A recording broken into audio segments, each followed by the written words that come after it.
আসসালামু আলাইকুম ওয়া রাহমাতুল্লাহি ওয়া বারাকাতুহু।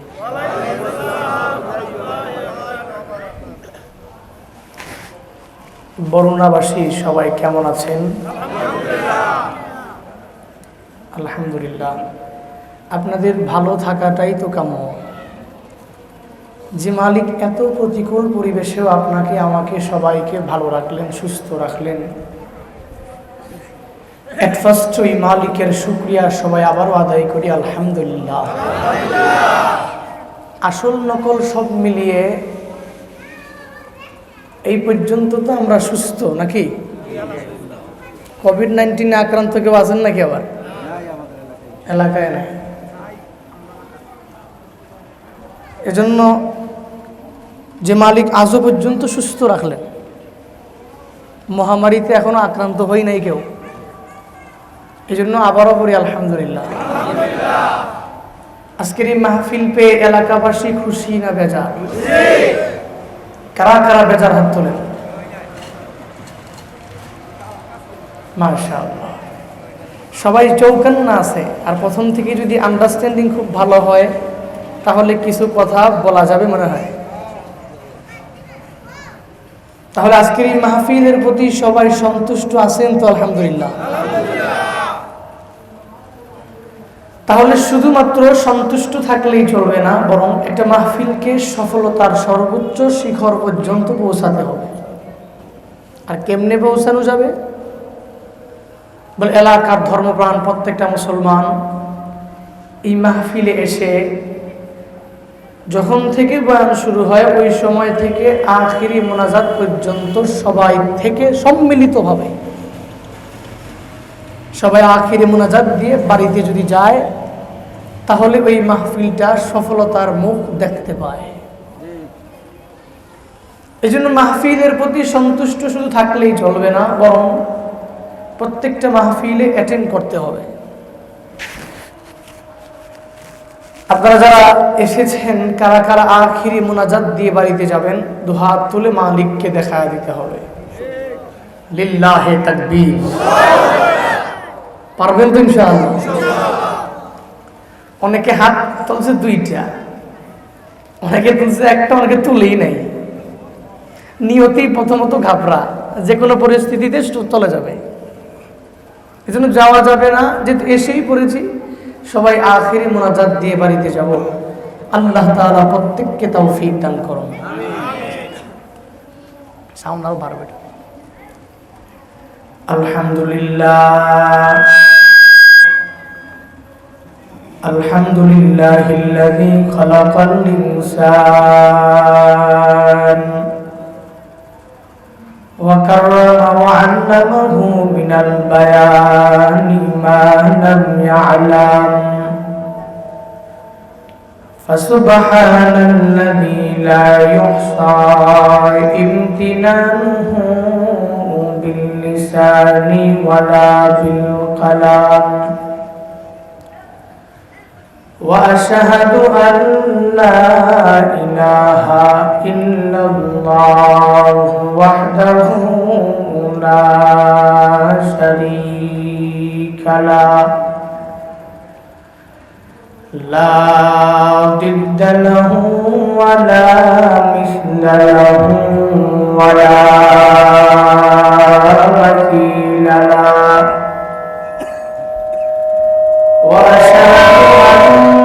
سيدنا وسندنا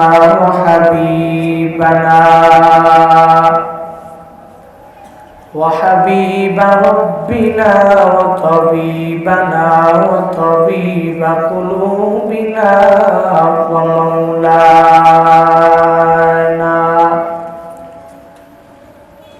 ومولانا محمدا عبده ورسوله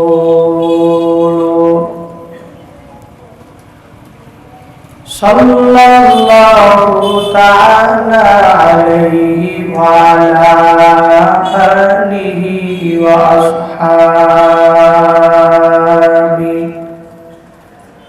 وأصحابه وبارك وسلم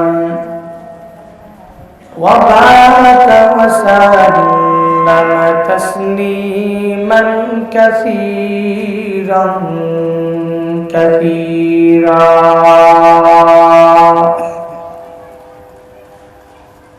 الذي أرسله الله تعالى بالحق بشيرا ونذيرا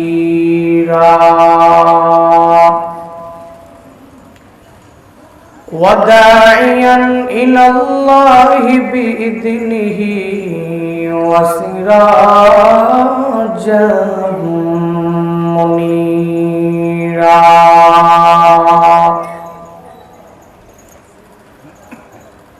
أما بعد فأعوذ بالله من الشيطان الرجيم بسم الله الرحمن الرحيم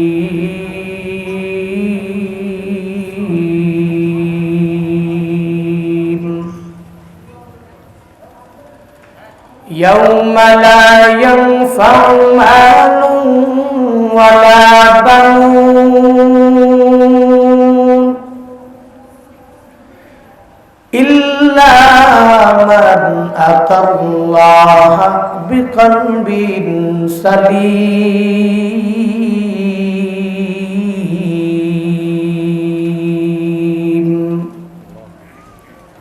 وقال النبي صلى الله عليه وآله وسلم لا يدخل الجنة من كان في قلبه مثقال حبة من خردل من كبر أو كما قال النبي عليه الصلاة والسلام صدق الله مولانا العظيم وصدق رسوله النبي الكريم ونحن على ذلك لمن الشاهدين والشاكرين والذاكرين والحمد لله رب العالمين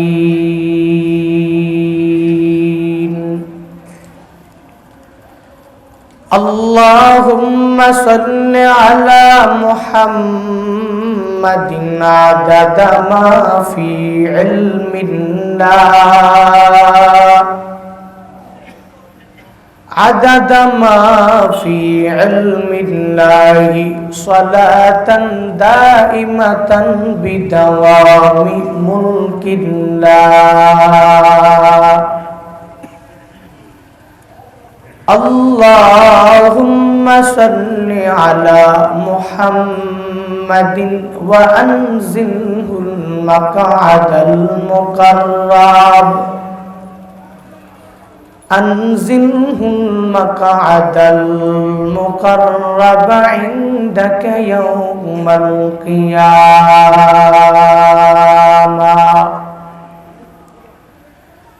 يا صاحب الجمال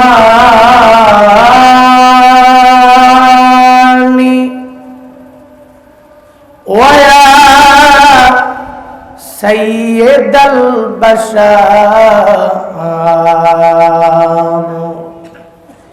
من وجهك المنير لقد نور القمر من وجهك المنير لقد نور القمر بلغ العلا بكماله كشف الدجى بجماله حسنت جميع খিসালিহি সাল্লু আলাইহি ওয়া আলিহি লা ইলাহা ইল্লাল্লাহ লা ইলাহা ইল্লাল্লাহ লা ইলাহা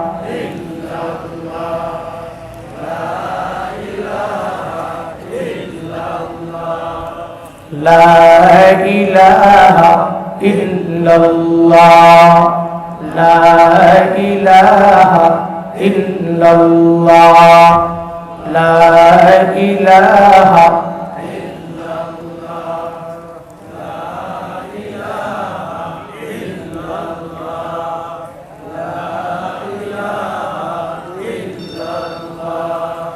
নামাজ রোজা সাইরোনা মা বাবার খিদমত ভুইলো না নামাজ রোজা সাইরোনা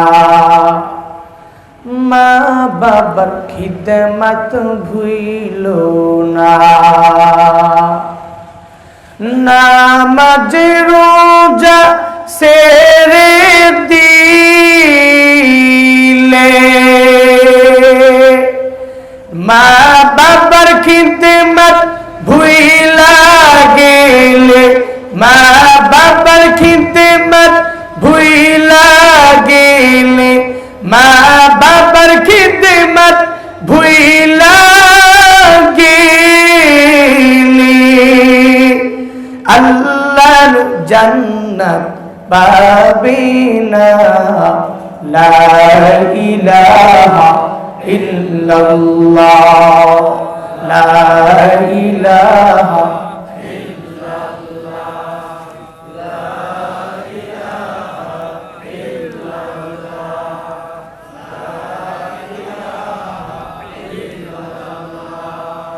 লা ইলাহা ইল্লাল্লাহ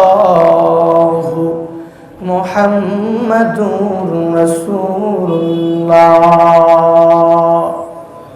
সাল্লাল্লাহু আলাইহি ওয়াসাল্লাম সুবহানাকা লা ইলমা লানা ইল্লা মা 'আল্লামতানা ইন্নাকা আনতাল আলিমুল হাকীম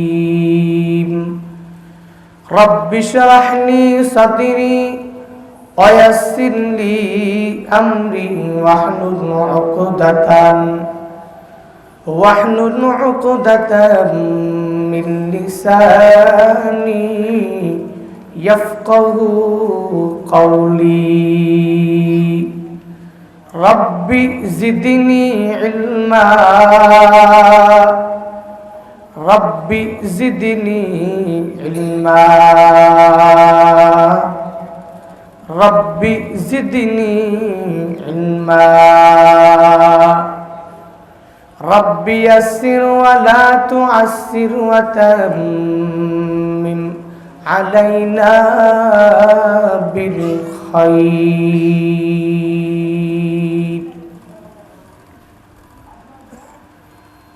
कौनैन का मुख्तार खुदा तुमको बनाया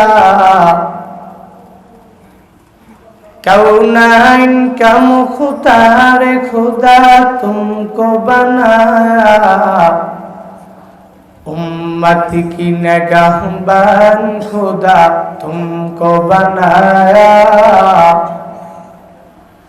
उम्मत की निगाहबान खुदा तुमको बनाया या रब मेरी आँखों में समा जाए मदीना या रब मेरी आँखों में समा जाए मदीना मुद्दत से मेरे दिल में तमन्ना है मदीना मुद्दत से मेरे दिल में तमन्ना है मदीना তলোয়ার পাকার হুকেন কাল ময়দানে আসির, তলোয়ার পাকার হুকেন কাল ময়দানে আসির, दुश्मन की मुकाबल तू लगा नारे तकबीर, दुश्मन की मुकाबल तू लगा नारे तकबीर। तू मर दे मुसलमान व तू मर दे मुसलमान, तू मर दे मुसलमान व तू मर दे मुसलमान, एक हाथ में तलवार एक हाथ में कुरान, एक हाथ में तलवार एक हाथ में कुरान।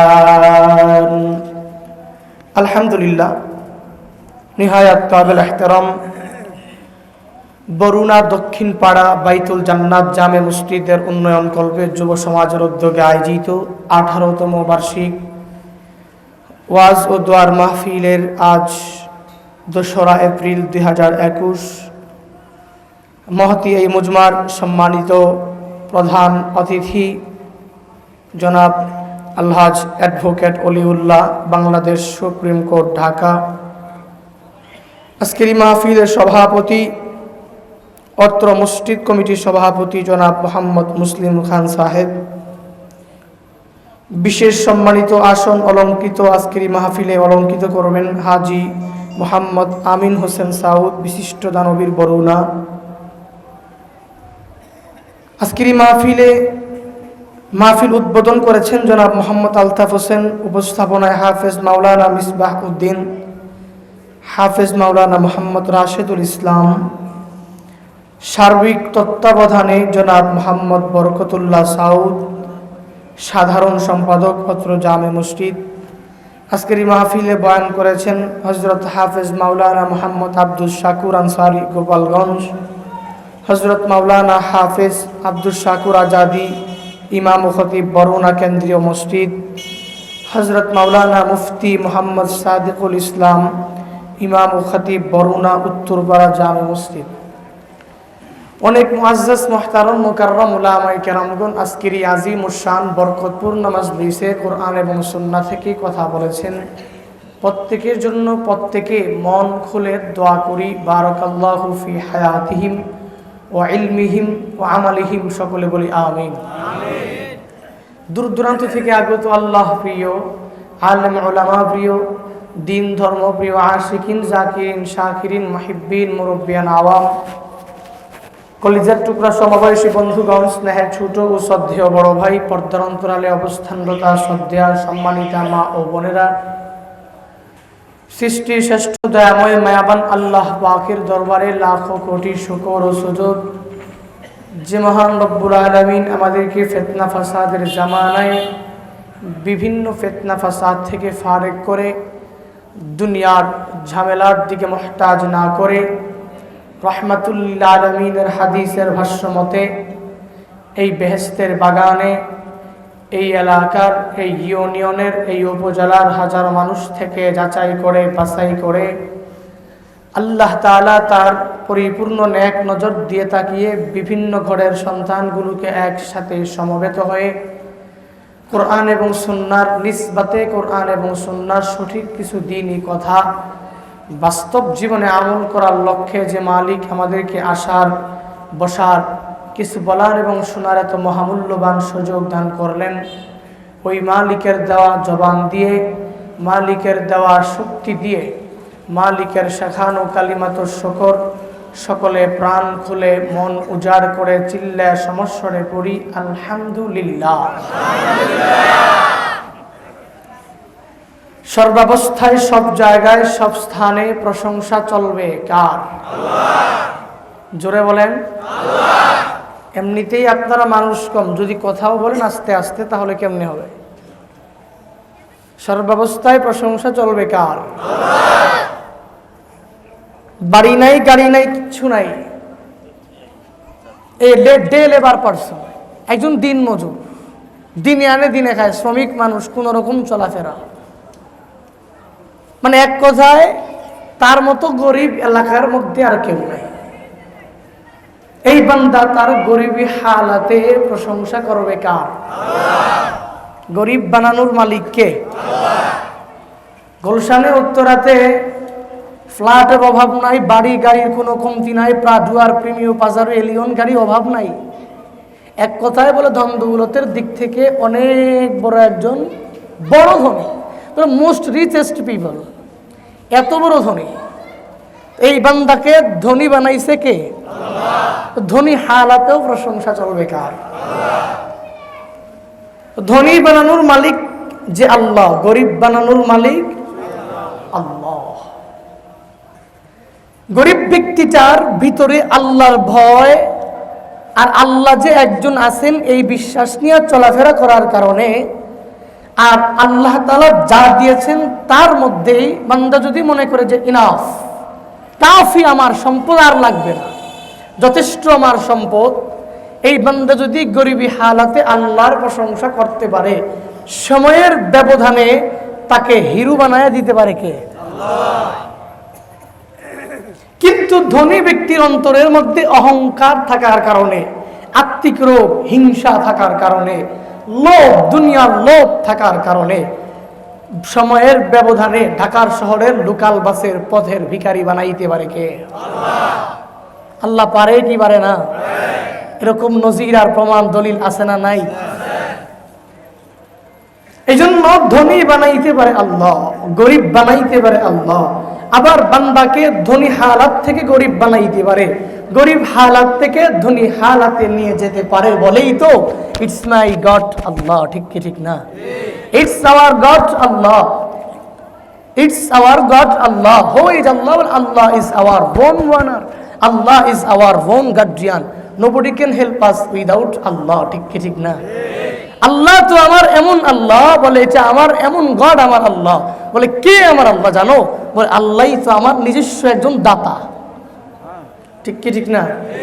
আল্লাহই তো আমাকে সম্পদ দেয়, আল্লাহই তো আমাকে মাল দেয়, আল্লাহই তো আমার বিপদে আমাকে সাহায্য করে, আল্লাহই তো আমার গার্ডিয়ান, আল্লাহই তো আমার অভিভাবক।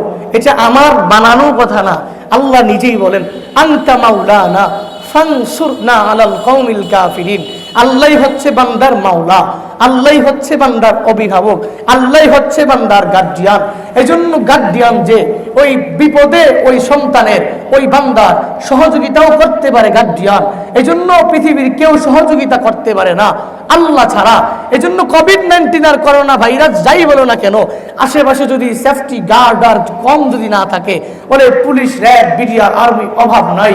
এই বান্দা সতর্কতার দিক থেকে অনেক সতর্কবান একজন লোক, অনেক চেষ্টা করে মৌত থেকে বাঁচবে। কিন্তু আল্লাহ যদি বলে এই বান্দার হায়াতের বেলা ফুরিয়ে গেছে, মালাকুল মৌত যে কোনো পরিস্থিতিতে বান্দাকে দুনিয়া ছেড়ে বারজাখের জীবনে চলে যেতে হবে, মালাকুল মৌত তার দুয়ারের সামনে হাজির হয়ে যাবে। এই বান্দাকে যদি পৃথিবীর সব মানুষ মিলিয়া সহযোগিতা করার চেষ্টা করে, আল্লাহ যদি না চায়, পৃথিবীর কোনো শক্তি তাকে বাঁচায় রাখার কোনো ক্ষমতা নাই। ঠিক কি ঠিক না? আর আল্লাহ যদি চায় এই বান্দাকে বাঁচায় রাখবে, পৃথিবীর কোনো শক্তি তাকে মারতে পারবে? কথা বলেন না কেন? মারতে পারবে? আল্লাহ যদি চায় বান্দাকে সম্মানই করবে, পৃথিবীর মানুষরা মিলিয়া তাকে তার ইজ্জত থেকে, তার সম্মান থেকে লাঞ্ছিত করতে পারবে? কথা বলেন না কেন? কারণ সম্মান ইজ্জত দেওয়ার মালিক কে? আরো জোরে বলেন। এজন্য দেখেন না, যতই চেষ্টা করে এই বান্দার সম্মানটাকে ছিনিয়ে নিবে। এই বান্দার কোনো আদালতের কোনো মামলা নাই, কিচ্ছু নাই, এমনি জেলখানার ভয়, এমনি মামলার ভয়, এমনি হামলার ভয়, এমনি তাকে গ্রেফতার, এমনি গণগ্রেফতার, এমনি মারামারি, এমনি কাটাকাটি, এমনি তাকে যেখানে পায় সেখানে উস্কানিমূলক কথা। এইরকম যদি বান্দা করিয়া করিয়া করিয়া তার সম্মানটাকে ক্ষুণ্ণ করার চেষ্টা করে, মনে রাখো আমি তো বলি এই সম্মানটা দিয়েছেন আল্লাহ। তোমার বাড়াবাড়ির কারণে, তোমার একজনের মামলার কারণে, তোমার একজনের গ্রেফতার করার কারণে তার সম্মান সম্মান তো আমার আল্লাহ তাআলা ছিনে আনিবে না, বরং সম্মান আল্লাহ যা দিয়েছেন আল্লাহর উপরে তাওয়াক্কুল করে চলার কারণে, আল্লাহর ভয় অন্তরের মধ্যে নিয়ে চলার কারণে এই বান্দার সম্মান আমার আল্লাহ তাআলা তার সম্মান, তার জনপ্রিয়তা দিনকে দিন দিনে দিন আরো আকাশচুম্বী বানায় দিবে। এজন্য বিরোধিতা করে কোনো লাভ নাই, বিরোধিতা করে কোনো লাভ নাই। সম্মান দিয়েছেন আল্লাহ, আবার এই সম্মানটা ছিনিয়ে নিতে পারে আল্লাহ। এজন্য যে মালিক সম্মান দিতে পারে, যে মালিক সম্মান ছিনিয়ে নিতে পারে, লাঞ্ছিত অপমান করতে পারে, যে মালিক বান্দাকে ধনী বানাইতে পারে, যে মালিক বান্দাকে গরিব বানাইতে পারে, তাহলে এই ধনী হালাত, গরিব হালাত, সম্মান পাওয়া এই সর্ব হালাতে আমরা প্রশংসা করব কার? সকলে আবারও পড়ি আলহামদুলিল্লাহ। দুনিয়ার মানুষের প্রশংসা করা যায় তার বিভিন্ন গুণের কারণে, বলে তার গুণ অভাব নাই, এই গুণ এই গুণ এই গুণ, অনেকগুলা গুণ আছে। এতগুলো গুণ থাকার কারণে তার গুণে বান্দাগুলা গুণান্বিত হয়ে যায়।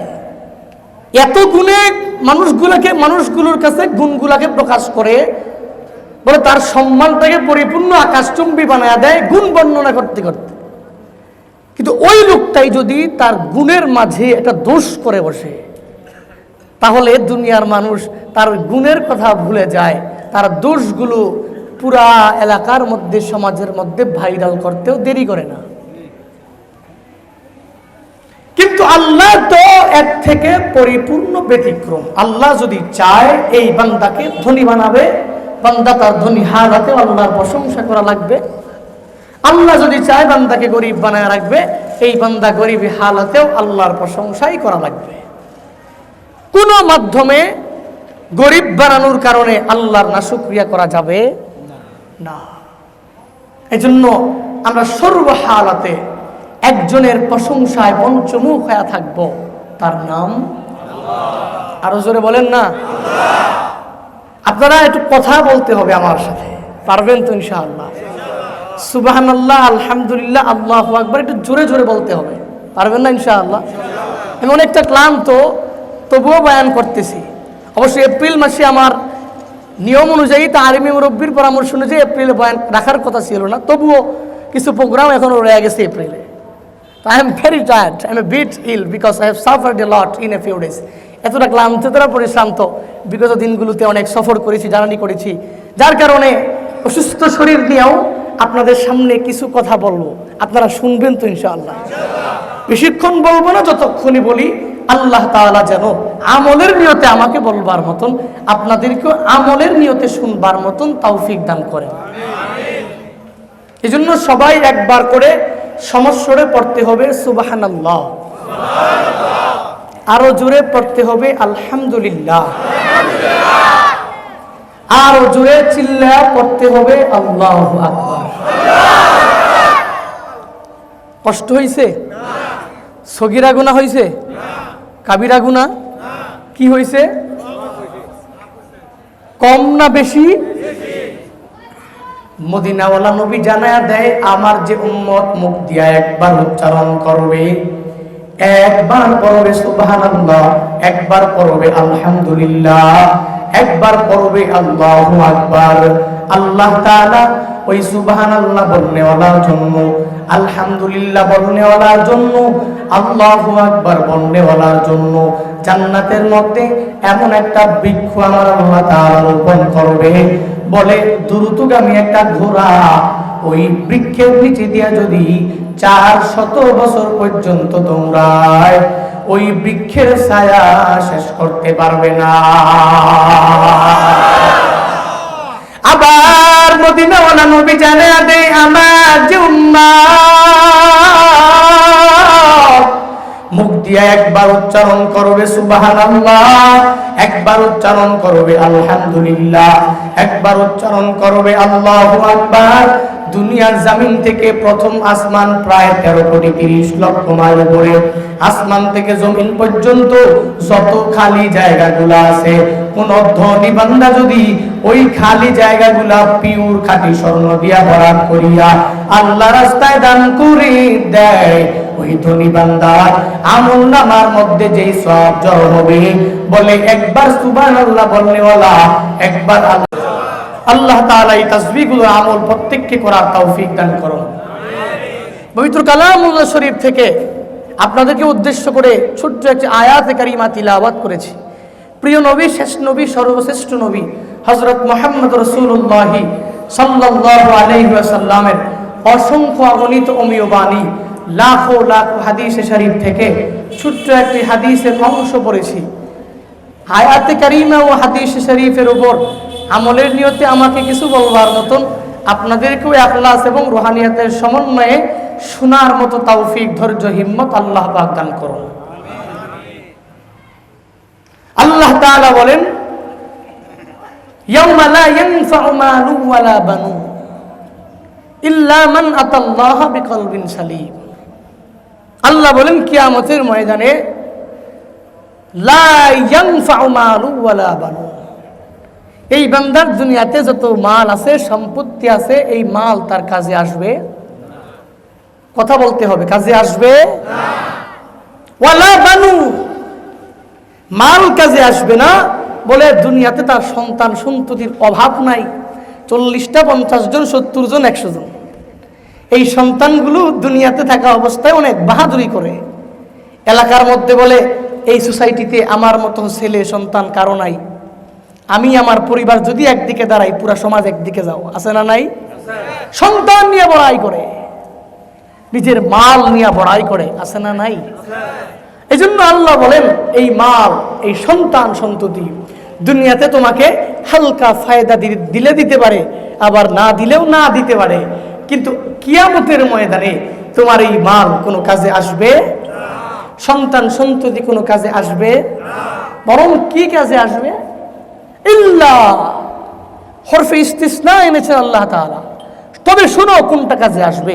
মান আতাল্লাহ বিকলবিন সালিম, যে বান্দা আমি আল্লাহর কাছে কলবে সালিম নিয়ে আসতে পারবে, পরিশুদ্ধ একটা আত্মা নিয়ে আসতে পারবে, ওই বান্দা কিয়ামতের ময়দানে মাল নিয়ে আসলো কি আসলো না ওটা আমি আল্লাহ তাআলা দেখব না, সন্তান সন্ততি নিয়ে আসলো কি আসলো না ওটা আমি আল্লাহ তাআলা দেখব না, তার মাল, তার সন্তান সন্ততি তার সফল কামের কারণ হবে না, বরং যদি আমি আল্লাহ তাআলার কাছে কলবে সালিম নিয়ে আসতে পারে, পরিশুদ্ধ আত্মাটাই কিয়ামতের ময়দানে বান্দার সফল কামের কারণ হয়ে যাবে।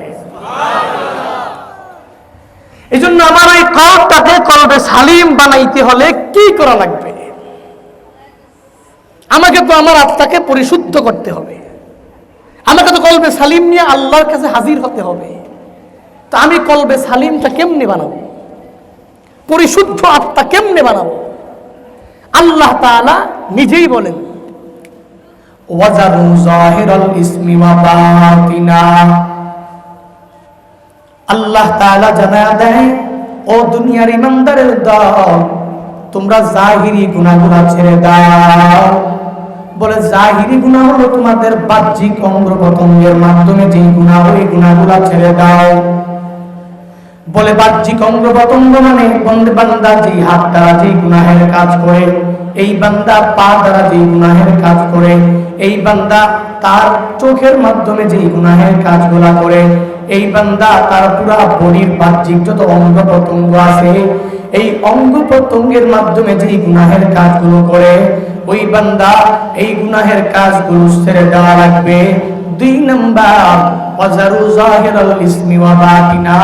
আল্লাহ তাআলা জানায়া দেয়, ইমানদারের দল, কলবে সালিম যদি বানাইতে চাও, পরিশুদ্ধ আত্মা যদি বানাইতে চাও, তাহলে সর্বাবস্থায় বাতিনি রূপ থেকে, আত্মিক রূপ থেকে নিজের অন্তরটাকে হেফাজত করো। মানে বান্দা 1 নম্বরে জাহিরি গুনাহগুলো ছেড়ে দাও, আর 2 নম্বরে বাতিনি গুনাহগুলো ছেড়ে দাও। এই বাতিনি গুনাহগুলা ইলমে তাসাউফের ভাষায় বলা হয় বাতিনি গুনাহ। বলে বান্দা অন্তর দিয়া যেই গুনাহের কাজগুলা করে, জঘন্যতম অপরাধ যে অন্তর দিয়া বান্দা করে, ওই গুনাহগুলোর নাম হলো বান্দার অন্তরের গুনাহ। ওই আত্মিক গুনাহ যতক্ষণ পর্যন্ত বান্দার অন্তরের মধ্যে থাকবে, এই বাতিনি গুনাহ বান্দার অন্তরের মধ্যে যতক্ষণ পর্যন্ত থাকবে, ততক্ষণ পর্যন্ত ওই বান্দার কলবে সালিম হবে না। এজন্য আমার যারা প্রয়োজন ওই বাতিল খলক হয়ে চান, আকাবির ইসলাম উলামায়ে কেরাম জানাইয়া দেয়, কলবে সালিম বানানোর জন্য বান্দার যে আত্মিক রোগগুলো আছে, এই আত্মিক রোগ হলো বান্দার 10টা। তার মধ্যে সবচেয়ে বড় আত্মিক রোগের নাম হলো অহংকার। অহংকার যেই বান্দা করে, ওই বান্দা মনে করে আমার মতো বড় কেউ নাই, এই এলাকার মধ্যে আমার মতো ধনীওয়ালা কেউ নাই। এই বান্দা নিজে সিদ্ধান্তের উপর চলাফেরা করে। অন্য কোনো মানুষ যদি তাকে ভালো কোনো বুদ্ধি দেখায় দেয়, ভালো কোনো রাস্তা দেখাইয়া দেয়, ওই রাস্তাটা যদি আসলেও ভালো হয়, ওই বান্দা টাকা পয়সার মোহে পড়িয়া, ধন দৌলতের গৌরব আর অহংকারের মধ্যে পড়িয়া ওই লোকের কথাও মানতে চায় না, নিজেকে বড় মনে করিয়া চলে। আত্মিক রোগ ওই অহংকার নিয়া বান্দা চলাফেরা করে। আর এই অহংকার বান্দার অন্তরের মধ্যে যতক্ষণ থাকবে, ওই বান্দার অন্তর কশিন কালেও পরিশুদ্ধ আত্মা বলে পরিগণিত হবে না। এলাকার মধ্যে অনেক আল্লাহর বান্দা আছে শুধু অহংকার করে, অহংকার ও মনে করে আমার মতো এলাকার মধ্যে বড় কেউ নাই। অথচ শাইখুল হাদিস হযরত জাকারিয়া রাহমাতুল্লাহি আলাইহি জানায়া দেয়, বলে অহংকার করনেওয়ালা বান্দাটা ওই পাহাড়ের চূড়ার মধ্যে উঠনেওয়ালা ওই বান্দার মতো। বলে যেই বান্দা পাহাড়ের চূড়ার মধ্যে ওঠার জন্য পাহাড়ের চূড়া দিয়ে বেয়ে পাহাড়ের চূড়ায় যায়, এবার পাহাড়ের চূড়ায় গিয়া সে মনে করে আমার মতো মনে হয় বড় আর কেউ নাই। নিচে বিল্ডিং গুলা সব ছোট ছোট, নিচের মানুষগুলা সবাই দেখতে অনেক ছোট, সবাই মনে হয় ছোট, আমি মনে হয় সবার থেকে অনেক বড়। অথচ নিচে যেই লোকগুলা থাকে, ওই লোকগুলা তার দিকে তাকাইয়া সবাই বলে এই লোকটা আসলে মনে করে নিজেকে অনেক বড় উপরে উঠে গেছে। আসলে উপরে ওঠার কারণে সে জানে না তাকে যে অনেক পিচ্চি দেখা যায়, সে জানে না তাকে যে অনেক ছোট দেখা যায়। পাহাড়ের চূড়ায় উঠনেওয়ালা বান্দা যেরকম নিজেকে বড় মনে করে, ঠিক একই রকম ভাবে এই দুনিয়াতে অনেক আল্লাহর বান্দা আছে, ওই বান্দারা মনে করে এলাকার মধ্যে আমার মতো বড় লোক আর কেউ নাই, এলাকার মধ্যে আমার মতো সম্মানী কেউ নাই, এলাকার মধ্যে আমার মতো মর্যাদাবান কেউ নাই, এই এলাকার মধ্যে আমার মতো বড় আবেদ কেউ নাই। অথচ দুনিয়ার মানুষগুলা তাকে সামনে দেখলে বলে ভাই আপনি অনেক ভালো মানুষ, আপনার মনটা বড়ই বড়। অথচ ওই লোকটাই চা দোকানের মধ্যে গিয়া তার অগোচরে বলে এই লোকটা নিজেকে এত বড় মনে করে, আসলে তার মতো ছোট মনওয়ালা এলাকার মধ্যে আর কেউ না। এই জন্য বান্দা অহংকার করনেওয়ালা লোক আমার আল্লাহ তাআলা ভালোবাসি না। এই অহংকার করনেওয়ালা বান্দা দুনিয়ার মানুষগুলাও তাকে ভালোবাসে না, মুখে মুখে ভালোবাসে, অন্তর দিয়া বান্দাকে ভালোবাসে না। এই জন্য বান্দা টাকার গৌরব, ওই সম্মানের গৌরব, মর্যাদার গৌরব পরিপূর্ণ ছেড়ে দেওয়া লাগবে। বলে অহংকার করার কারণে এই বান্দা যেরকম দুনিয়াতে অল্প সময়ের জন্য সম্মান পায়, তারপরে সম্মান প্রতিপত্তি সব হারাইয়া ফেলে। এই বান্দা অহংকার করার কারণে ওই কিয়ামতের ময়দানে জান্নাত নামক নাজ নিয়ামত হারায়া ফেলবে। আমার মায়ার নবী রাহমাতুল লিল আলামিন জানাইয়া দেয়, লা ইয়াদখুলুল জান্নাতা মান কানা ফি কলবিহি মিসকালা হাববাতিন মিন খারদালিন মিন কিবরির। আমার নবী জানাইয়া দেয়, আমার যে উম্মতের অন্তরের মধ্যে সরিষা পরিমাণ অহংকার থাকবে, ওই উম্মত 5 বেলার নামাজি হোক না কেন, রমজান মাসে রোজাদার হোক না কেন, ওই উম্মত যত বড় নেক আমলওয়ালা হোক না কেন, অহংকার থেকে ফিরে না আসা পর্যন্ত ওই আমার উম্মতটা পশ্চিমকালেও জান্নাতের মধ্যে প্রবেশ করতে পারবে না। এজন্য বান্দা অহংকার হলো পতনের মূল। অহংকার করলে তোমার বান্দা দুনিয়াও হারানো লাগবে, অহংকার করলে আখিরাতে ওই নাজ নিয়ামতের জায়গা জান্নাতটাও হারানো লাগবে। এজন্য এই অহংকার যদি তুমি না করিয়া চলতে পারো, তোমার অন্তরটাও পাক সাফ থাকবে, অন্তরটাও পরিপূর্ণ পবিত্র থাকবে। আর এই অন্তরটা যখন পবিত্র থাকবে, বলে অন্তর পবিত্র থাকলেই তো পুরা বডিটাই পবিত্র হবে। আবার ওই কর্তা যদি নাপাক হয়ে যায়, তাহলে বান্দার পুরা বডিটাই নাপাক হয়ে যাবে। আমার নবী রাহমাতুল লিল আলামিন জানায়া দেয়, আলা ইন্না ফিল জাসাদি মুদগা ইজা সালুহাত সালুহাল জাসাদু কুল্লু ওয়া ইজা ফাসাদাত ফাসাদাল জাসাদু কুল্লু আলা ওয়া হিয়াল কলব। আমার নবী জানায়া দেয়, ও আমার উম্মত শুনে নাও, ইন আলা ইন্না ফিল জাসাদি মুদগা, নিশ্চয়ই প্রত্যেকটা জাসাদ আর জিসিমের মধ্যে এমন একটা গোশতের টুকরা আছে, ইজা সলুহাত সলুহাল জাসাদু কুল্লু, যখন এই গোশতের টুকরাটা পরিশুদ্ধ হয়ে যায়, তাহলে বান্দার পুরা বডিটাই পরিশুদ্ধ হয়ে যায়। ওয়া ইজা ফাসাদাত ফাসাদাল জাসাদু কুল্লু, আর এই গোশতের টুকরাটা যখন নাপাক হয়ে যায়, তাহলে ওই বান্দার পুরা বডিটাই নাপাক হয়ে যায়। বলে ওই গোশতের টুকরার নাম কি জানো? আলা ওয়া হিয়াল কলব, ওই গোশতের টুকরার নাম হলো কলব তথা এই কলব আর অন্তর যদি বান্দার পরিষ্কার থাকে, তাহলে বান্দার পুরা বডিটাই পবিত্র। আবার এই কলটা যখন নাপাক হয়ে যায়, তাহলে ওই বান্দার পুরা বডিটাই নাপাক হয়ে যায়। সুতরাং বান্দা, এই কলটাই তোমার মূল।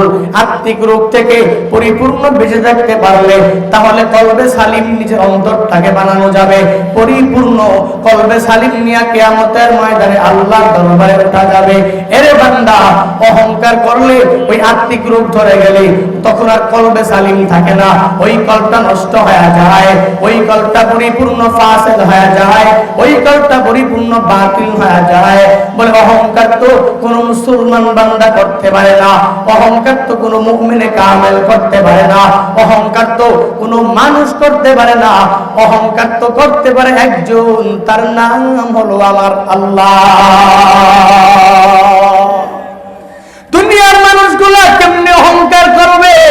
বলে এই বান্দা শিশুকালে তার বডি থাকে একরকম, এই বান্দা যখন তার যৌবনকাল হয়ে যায়, যৌবনকালে বডিটা আরেক রকম হয়ে যায়।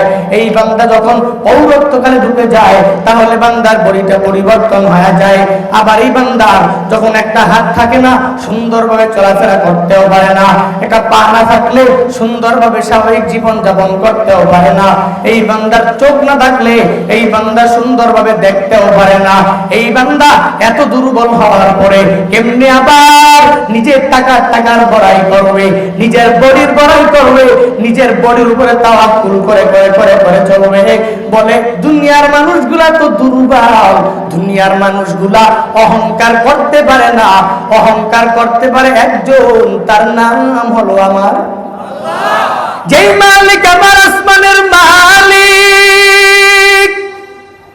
যে মালিক জমিনের মালিক, যে মালিক আমার মালিক, যে মালিক সবার মালিক, যে মালিক সবার রাজ্জাক, ওই আল্লাহ তাআলা অহংকার করতে পারে, পৃথিবীর কোনো মানুষ অহংকার করতে পারে না। এজন্য তো আল্লাহ তাআলা হাদিসে কুদসির মধ্যে জানাইয়া দেয়, আল কিবরিয়া ও রিদাই ওয়াল আজমাতু ইজারি। আল্লাহ তাআলা হাদিসে কুদসির মধ্যে জানাইয়া দেয়, অহংকার আমার চাদর, আর আজমত বরত্ব শ্রেষ্ঠত্ব হলো আমার লুঙ্গি স্বরূপ। আমার যে বান্দা আমার এই চাদর আর লুঙ্গি নিয়ে টানাটানি করবে, এই কিবরিয়ার আজমত নিয়ে টানাটানি করবে, অহংকার আর বরত্ব নিয়ে টানাটানি করবে, আমি আল্লাহ তাআলা এই বান্দাকে তো জান্নাত দিব না, বরং কিবরিয়ার আজমত নিয়ে টানাটানি করার কারণে আমি আল্লাহ তাআলা জাহান্নামের মধ্যে বান্দাকে নিক্ষেপ করব। ধমক দিয়েছেন কে? কথা বলেন না কেন? আল্লাহ বলে আল কিবরিয়া উরিদাই ওয়াল আজমাতু ইজারি, অহংকার তো আমার চাদর, আর আজমত বরত্ব শ্রেষ্ঠত্বটা লুঙ্গি। আমার এই চাদর আর লুঙ্গি নিয়ে যে টানাটানি করবে, ওকে তো জান্নাত দিব দূরের কথা, আমি আল্লাহ তার থেকে জাহান্নামের মধ্যে নিক্ষেপ করব। এজন্য অহংকার করলে নবী বলেন লা ইয়াদখুলুল জান্নাতা মান কানা ফি কলবিহি মিসকাল হাববাতিন মিন খারদালিন মিন কিবির, বলে সরিষা পরিমাণ অহংকার অন্তরের মধ্যে থাকার কারণে এই বান্দা জান্নাতে প্রবেশ করবে না। আল্লাহ বলে জান্নাতে দিব তো দূরের কথা, জাহান্নামের মধ্যে নিক্ষেপ করবে। এই জন্য বান্দা এই অহংকার তো ভুলেও করা যাবে না। আল্লাহ অপর আয়াতে জানাইয়া দেয় ইন্নাল্লাহা লা ইউহিব্বুল মুতাকাব্বিরিন, আল্লাহ তাআলা মুতাকাব্বিরিন বান্দাদেরকে ভালোবাসেন না, অহংকার করনেওয়ালা লোকদেরকে পছন্দ করেন না। বলে অহংকার কোনো মানুষ করতে পারবে না, অহংকার কোনো আদম সন্তান করতে পারবে না। বলে আদম নবীর সন্তানেরা কোশ্চিনকালে অহংকার করার মতো না, অহংকার করেছে ইবলিস, যার কারণে মজাও বুঝেছে। ঠিক কি ঠিক না?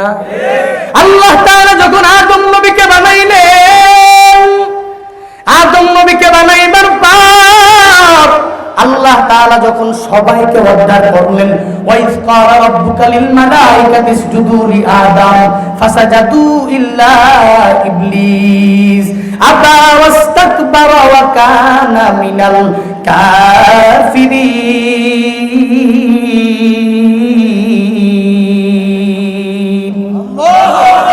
আল্লাহ তাআলা বলেন ওয়াইজ ক্বালা রাব্বুকা লিল মালাইকা, ও নবী স্মরণ করুন ওই সময়ের কথা যেই সময় আমি আল্লাহ তাআলা সকল ফেরেশতা এবং জিন জাতিদেরকে অর্ডার করলাম, ও ফেরেশতা এবং জিন জাতির দল উসজুদু লি আদম, তোমরা আদম নবীকে সিজদা করো। ফাসাজাদু, সবাই আল্লাহ তাআলার অর্ডার পাওয়ার পরে, আল্লাহ তাআলার আদেশ পাওয়ার পরে সবাই আদম নবীকে সিজদা করলো। একজন করে নাই, নাম তার ইবলিস। আল্লাহ তাআলা বলেন ক্বালা মা মানাকা আল্লাহ তাসজুদা ইস আমারতুক, ও ইবলিস আমি আল্লাহ তাআলা অর্ডার করলাম সিজদা দেওয়ার জন্য, তুমি কেন সিজদা দাও না?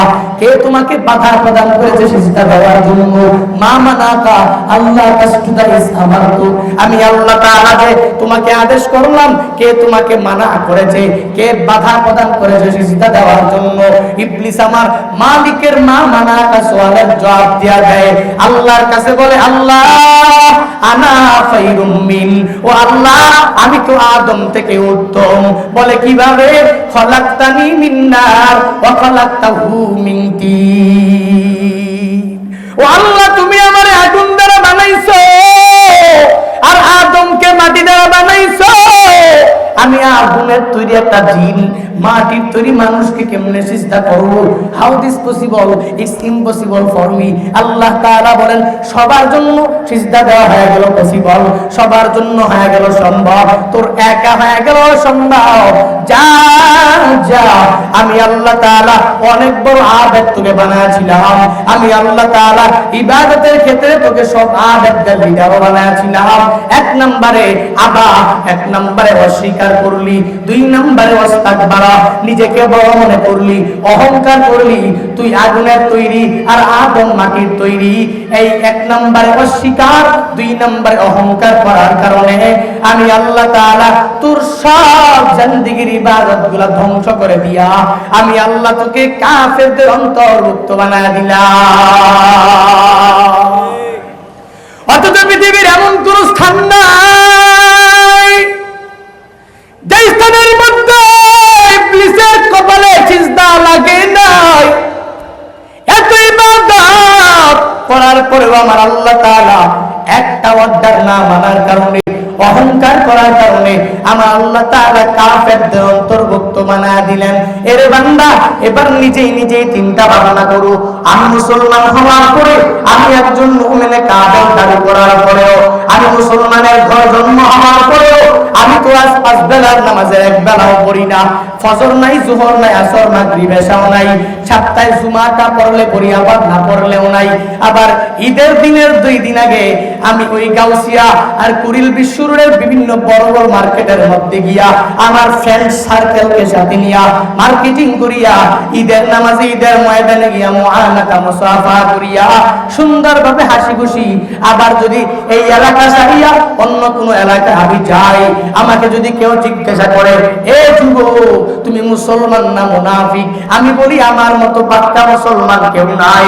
আবার যদি এই দেশ ছাড়িয়ে অন্য দেশে যাই, ওই দেশে যাওয়ার পরে কেউ যদি আমাকে জিজ্ঞাসা করে তুমি মুমিনে কামেল না মুনাফিক না কাফের, আমি বলি আমার বাবা মুসলমান, আমার দাদা মুসলমান, আমার পুরা ফ্যামিলি মেম্বার মুসলমান, তখনও বান্দাটা আমি নিজেও মুসলমান দাবি করতে দেরি করি না।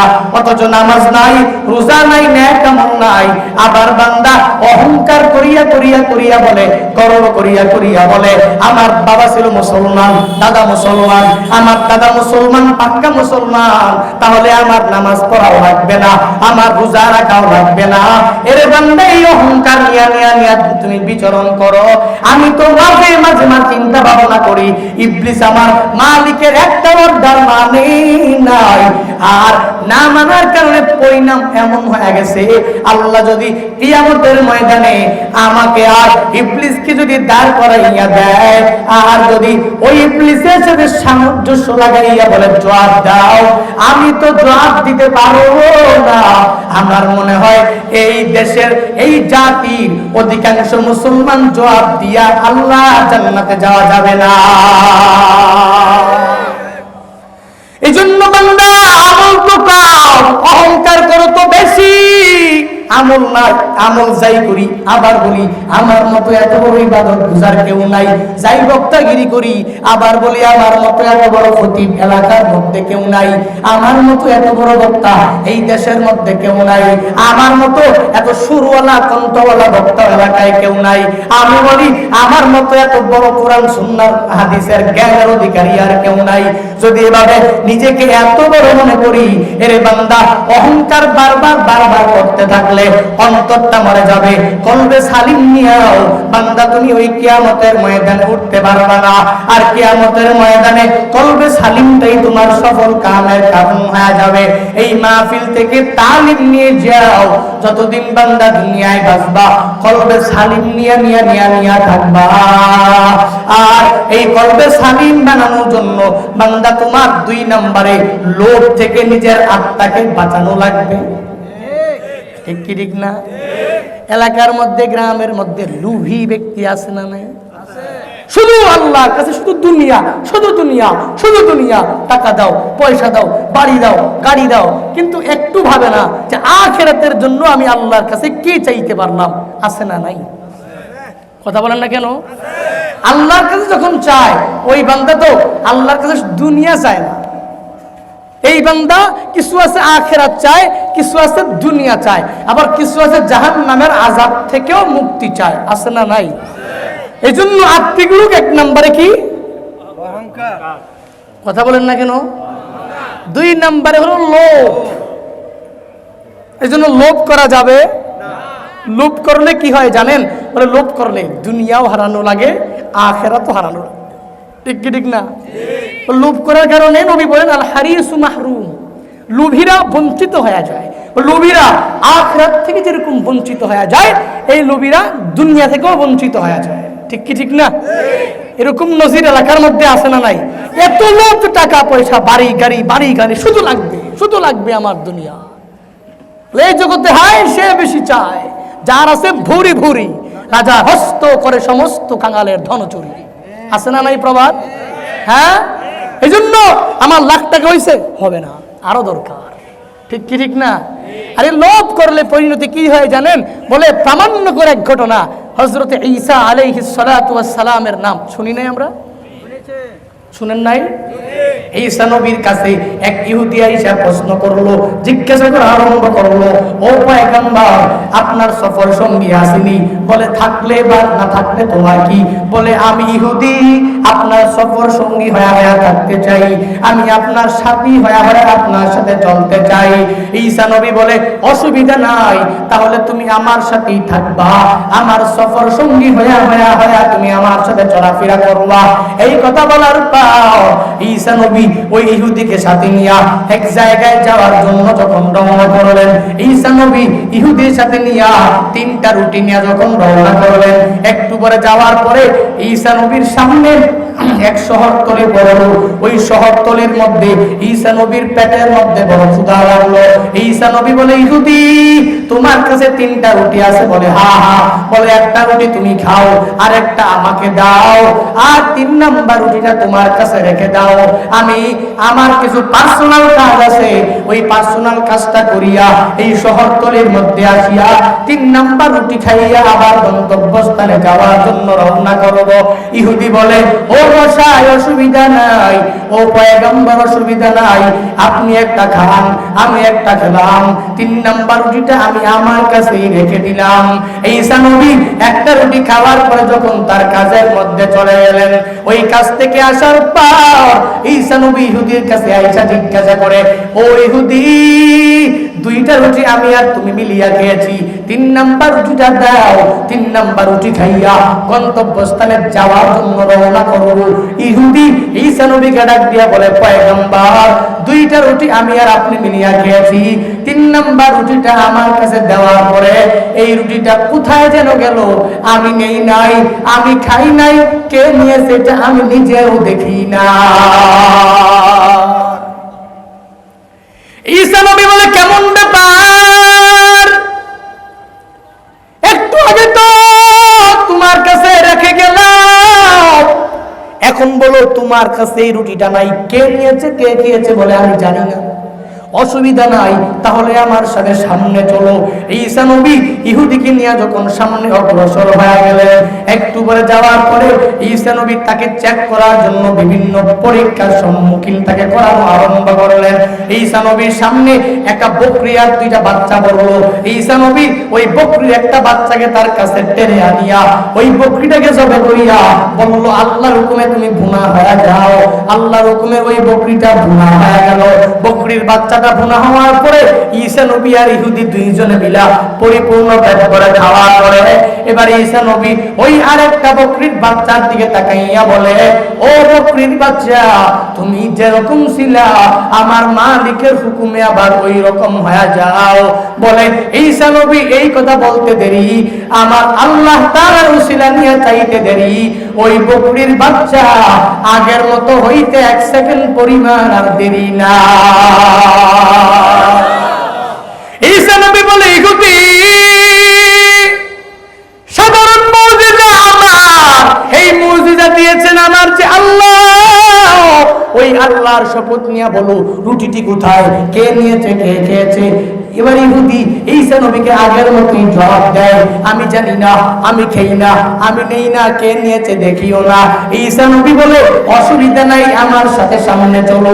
একটু করে যাওয়ার পরে ঈসা নবীর সামনে বিশাল এক নদী পড়ে গেল। ওই নদী পার হওয়ার জন্য কোনো নৌকা নাই, ট্রলার স্টিমার কিছুই নাই। এবার কিছুই যেহেতু নাই, ইহুদি পরই হতভম্ব হয়ে গেলেন, কেমনে পার হবো, নৌকা স্টিমার ট্রলার কিছুই নাই। এই কথা বলার পরে ঈসা নবী বলে, অসুবিধা নাই, আমার ডান হাতে ধরো। ডান হাতে জড়িয়া জড়িয়া ঈসা নবী ইহুদিকে সাথে নিয়া পরিপূর্ণ নৌকা ছাড়া স্টিমার ট্রলার সারা নদীর উপার হয়ে গেলেন। নদীর উপর যাইয়া ঈসা নবী বলে, ইহুদি এই সাধারণ মুজিজা আমার, এই মুজিজা দিয়েছেন আমার যে আল্লাহ, ওই আল্লাহ শপথ নিয়ে বলো রুটিটি কোথায়, কে নিয়েছে কে খেয়েছে? বলে আগের মতোই জবাব, আমি জানি না, আমি খাই না, আমি নেই না। এই কথা বলার পরে ঈসা নবী বলে, অসুবিধা নাই, আমার সাথে সামনে চলো। একটু পরে যাওয়ার পরে ঈসা নবীর সামনে এক বালুর স্তূপ পড়লো। ঈসা নবী বালুর স্তূপ থেকে এক মুষ্টি পরিমাণ বালু হাতে নিলেন। বালু হাতে নিয়া এবার বালুর দিকে তাকাইয়া অর্ডার করলেন, ও বালু তুমি আল্লাহর হুকুমে স্বর্ণ হয়ে যাও।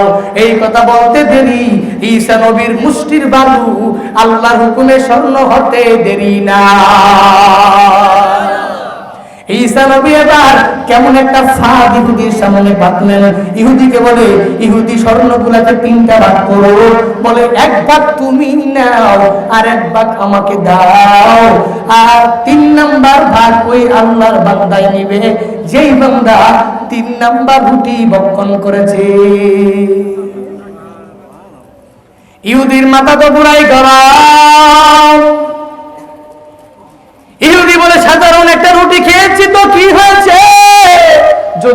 ঈসা নবীকে এই কথাটা বলেই দিতে পারি, তাহলে 2 ভাগ স্বর্ণ নিয়ে যাব, 2 ভাগ স্বর্ণ নিয়ে অল্প দিনে অনেক ধনী হয়ে যাব, অল্প দিনে অনেক টাকাওয়ালা হয়ে যাব। জানি ঈসা নবী এই কথা জানার পরে আমাকে তার সফর সঙ্গী রাখবে না, আমাকে রাখাও লাগবে না, আমার প্রয়োজন নাই, আমার প্রয়োজন মিটে গেছে।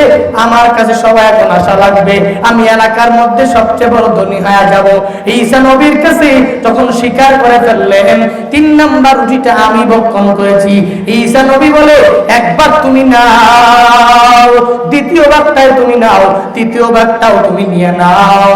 আমি 1 ভাগ নেওয়ার কথা ছিল, 1 ভাগও আমি পয়গম্বর নিব না। আর তোমার মতো এত লুভি এই সফর সঙ্গী আমি আমার সাথেও রাখবো না। ঈসা নবী এই কথা বলিয়া তাকে ওই জায়গার একটু পরে 2টা ডাকাত যখন তার কাছে আসলো, 2টা ডাকাত আসিয়া তাকে মারার জন্য হুমকি দেওয়া আরম্ভ করলো।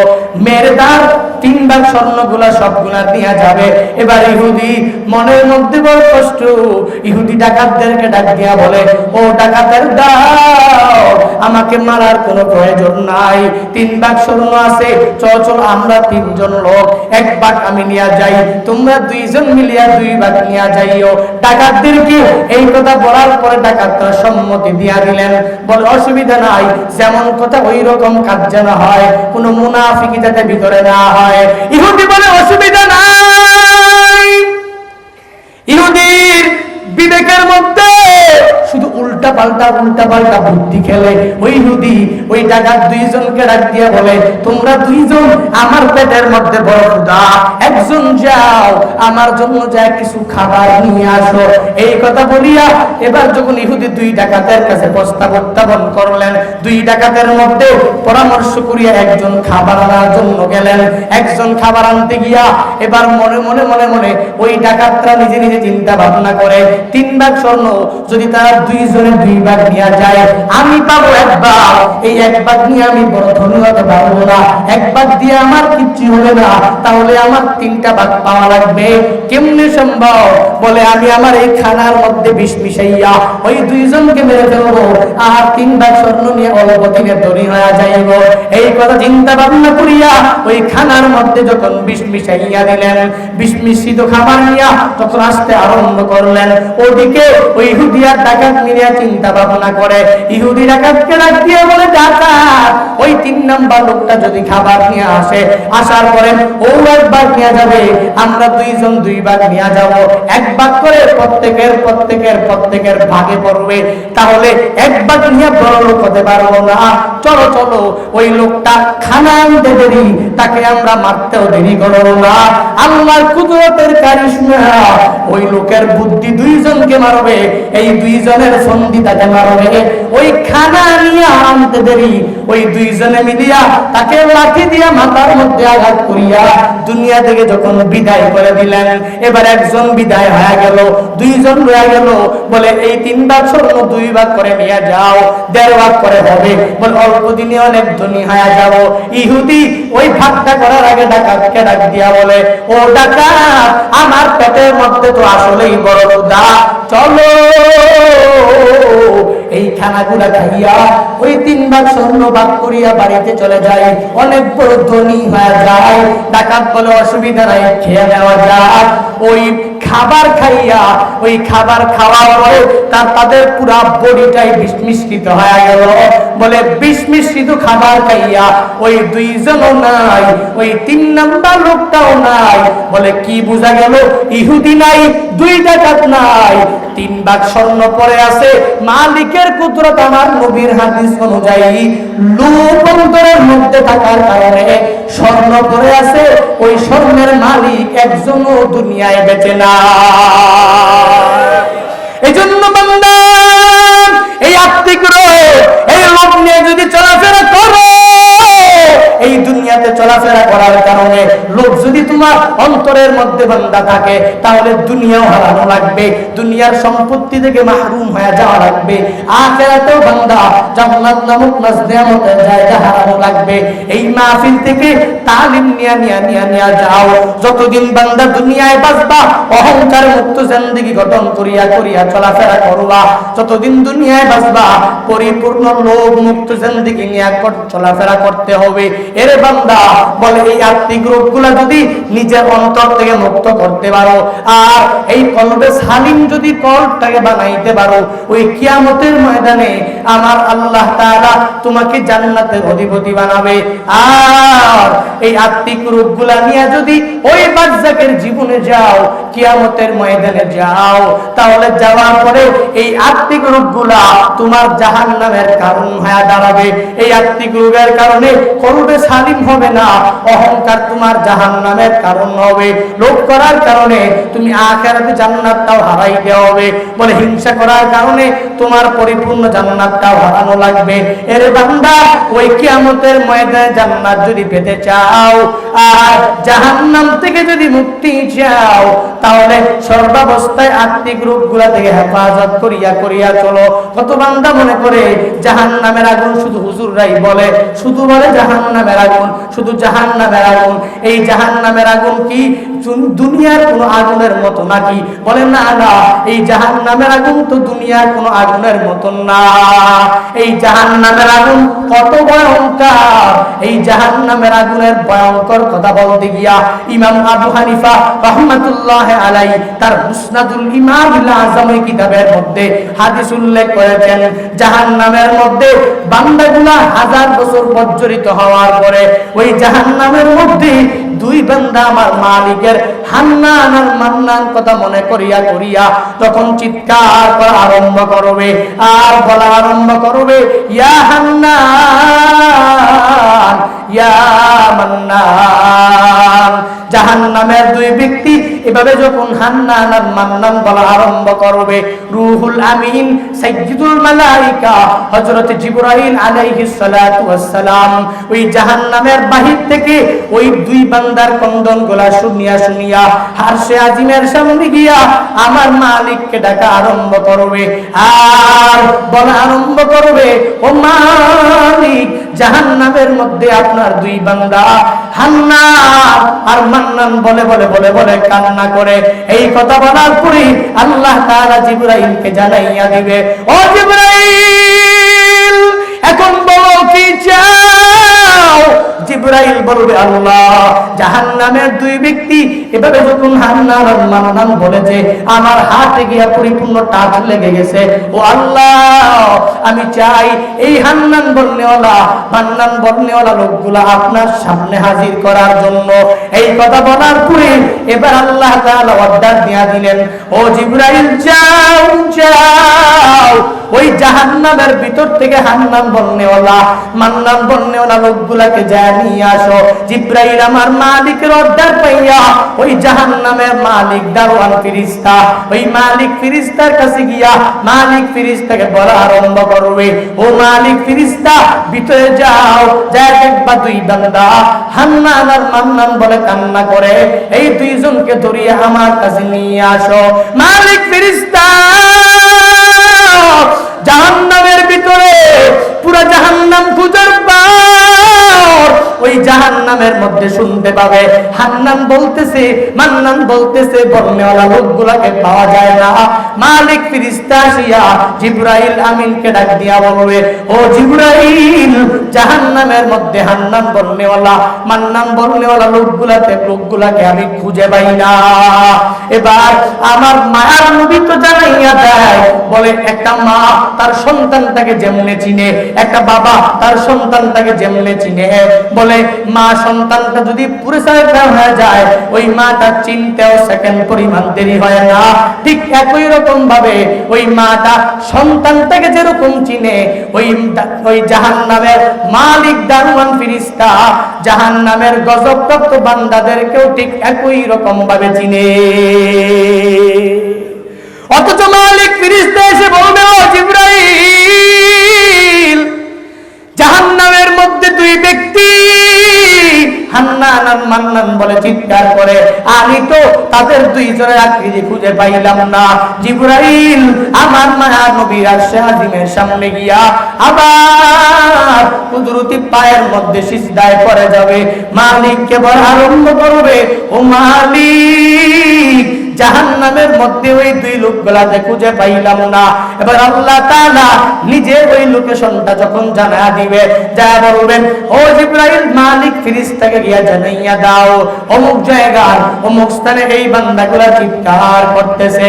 আল্লাহর অর্ডার পাইয়া, আল্লাহর দেখানো লোকেশন পাইয়া এবার মালিক ফেরেশতার কাছে যখন যাবে, মালিক ফেরেশতার কাছে গিয়া মালিক ফেরেশতাকে লোকেশন জানানোর পরে ওই ফেরেশতা যখন যাবে, ওখানে যাওয়ার পরে যা দেখবে হান্নান বলতেছি, মান্নান বান্দাগুলা বলতেছে, বলে মানুষের আকৃতি দেখা যায় না, ওই লোকগুলা একটা বাঁশ যেরকম পরিপূর্ণ আগুনে আঙ্গার হওয়ার পরে যেমনে দাঁড়া থাকে, ওই মানুষগুলাও আগুনে পুড়ে সারকার হয়া একটা বাঁশের মতো দাঁড়ায় আছে।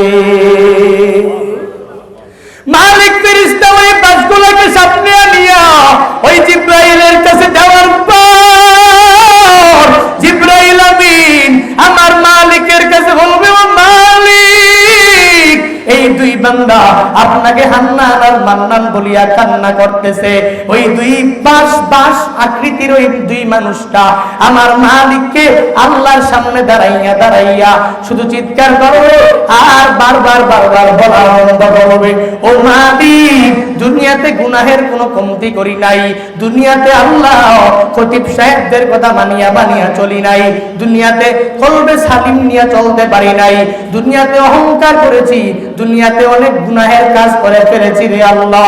ও আল্লাহ জাহান্নামের আগুনের মধ্যে 1000 বছর প্রজ্বলিত করেছো, ও আল্লাহ আজ আমাদেরকে মাফ করিয়া জান্নাতের মধ্যে ঢুকাইয়া দাও। আল্লাহ তাআলা বলবে, এরে বান্দা না না, আজকের এই কঠিন দিনে তোমাদেরকে আর মাফ করা হবে না, দুনিয়াতে তোমরা থাকবা, আমি আল্লাহ তাআলা তোমাকে আসমান দিয়েছি, জমিন দিয়েছি, নদী নালা খাল বিল সব দিয়েছি, আমি আল্লাহ তাআলা বান্দা তোমাকে নিয়ামতের দিক থেকে কোনো কমতি করি নাই। এরে বান্দা এত নিয়ামতগুলা পাওয়ার পরেও, এত নিয়ামতগুলা খাওয়ার পরেও তুই আমি আল্লাহকে আল্লাহ বলে ডাকতে পারো না, তুই 5 বেলার নামাজ পড়তে পারো না, রমজান মাসে রোজাও রাখতে পারো নাই, নেক আমল করে চলতে পারো নাই, আজকের এই কঠিন মুসিবতের দিন আমি আল্লাহ তাআলা তোমাদেরকে মাফ করব না।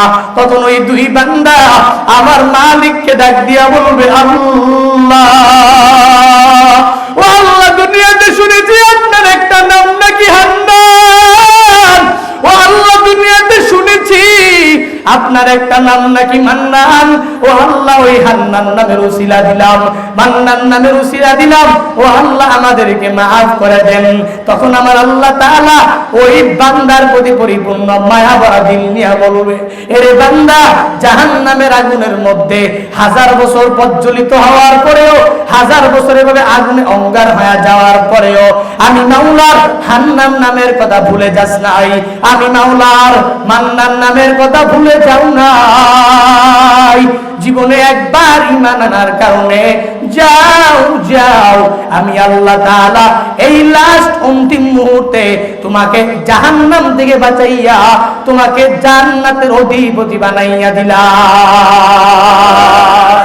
ইয়া ইলাহি তো মেরা হান্নান হায়, ইয়া ইলাহি তো মেরা मन्नान है, या इलाही तो मेरा रहीम है, या इलाही तो मेरा रहमान है, या इलाही मुझसे मुझको दूर कर, ताकि देखो मुझे में तुझको एक नजर, ऐ खुदाए मेरे सत्तारुल, मेरे मौला मेरे गाफारुद्दुनूब।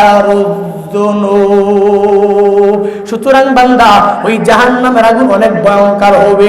ওই জাহান্নামের আগুনের মধ্যে আল্লাহ 1000 বছর প্রজ্বলিত করার পরে কখন জান্নাত দিবে তার গ্যারান্টি আছে? কথা বলেন। সুতরাং তার গ্যারান্টি নাই। এই জাহান্নাম থেকে জান্নাতে যেতে চাই নাকি সরাসরি জান্নাত? কারা কারা চাই? লিল্লাহি তাকবীর।